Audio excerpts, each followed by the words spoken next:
Hello, everyone.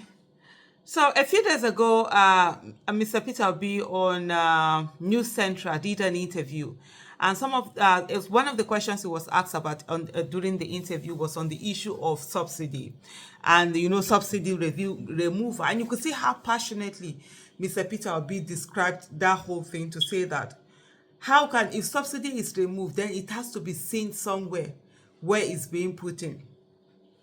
I'm going to look at the reaction of someone called Obiasogu David at Afrisaga City. I know I've used his work before. I've read his work and analyzed it. He does this great analysis, and I just love to read them. He said this video explains the millions differences between Peter Obi and Tinubu.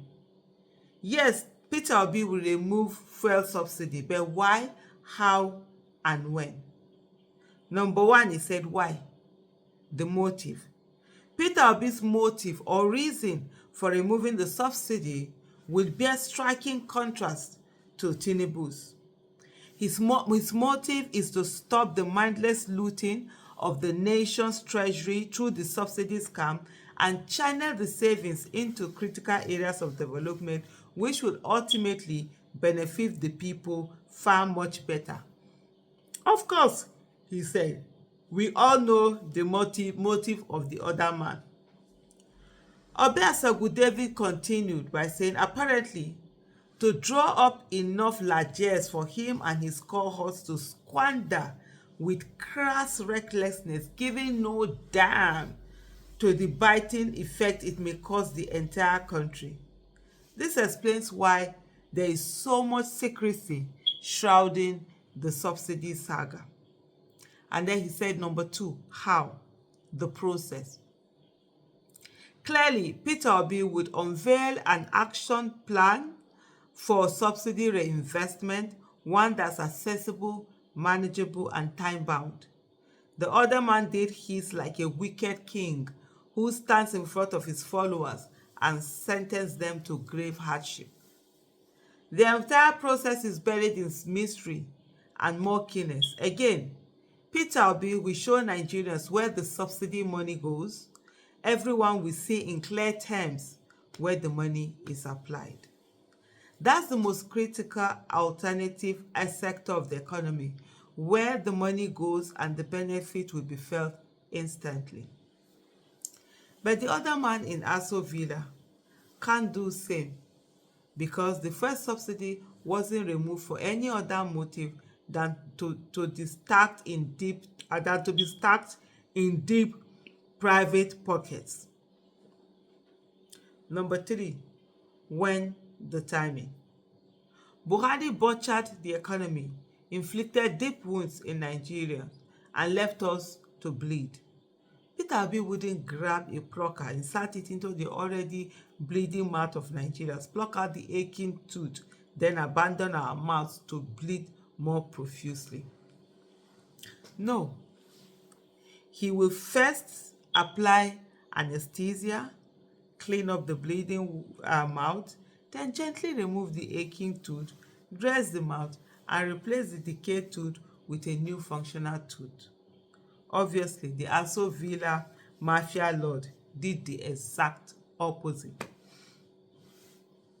Obiasogu David also continued, said, what the Aso Rock old man did wasn't removal of food subsidy apparently.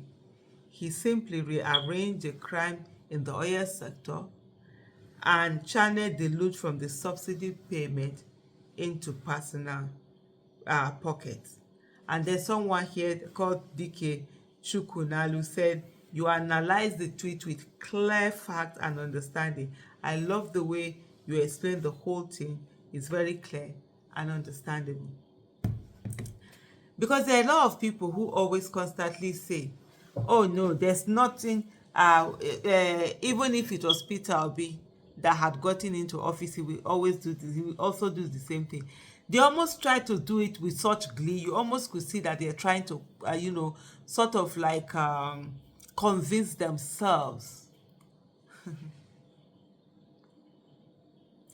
Like this man pointed out, there's a world of difference It's all about the political will. It's all about the character. It's all about the caring. The one we have today, Tinubu has no care for nothing.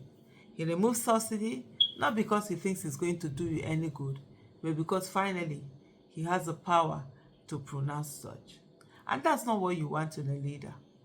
Although this one rigged his way into election. And we all know that there is no how anybody will rig his or her way into election and still give you good governance. That's almost an impossible, if I may use those two words.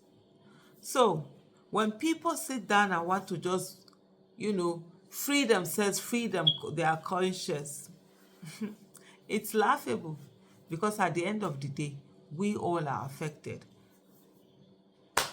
And the hardship gets to every one of us. The hardship doesn't care whether you are saying that, oh, if Peter Obi was the one that got into office, the same thing will still be done, or you're trying to justify the ill things that are being done. What will affect one affects all. And you are not exempted because you defend our government. Neither are you exempted because you are a sarcophagus. We all are facing it. And so this thing about trying to make excuses for anyone, definitely, it should stop. Please, let's do away with such things. It shouldn't be part of what we do. Just earlier today we did the Bini, sort of like join Olumide Akpata in his campaign. And I'm reading some tweets where I see people who are trying to justify their thing, especially PDP people who are like, oh, for them, as far as they are concerned, it's only the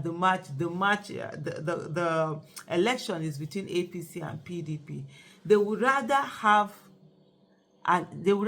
their opponent be an APC person who obviously has no knowledge of anything, someone who came out to say that he was going to give Nigeria more insecurity, someone who also came out to say that if he gets to be a governor, that he will repair the roads that are federal roads, and where he uses 10 million, he will tell the federal government that he used 20 million.